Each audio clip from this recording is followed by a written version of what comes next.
இன்று ஒரு செய்தி பலரையும் சிந்திக்க வைத்திருக்கிறது.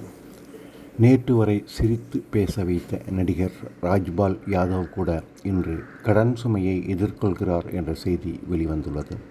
பெயர் இருந்தது, புகழ் இருந்தது, வருமானமும் இருந்தது.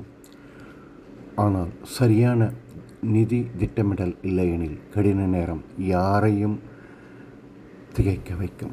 வாழ்க்கையின் உண்மை என்ன தெரியுமா? வருமானம் உங்களை பணக்காரராக மாற்றலாம். ஆனால் முதலீடு மற்றும் சேமிப்பு தான் உங்களை பாதுகாப்பாக வைத்திருக்கிறது. சரியான நேரத்தில் எடுத்த ஒரு முடிவு எதிர்காலத்திற்கு ஒரு கவசமாக மாறும்.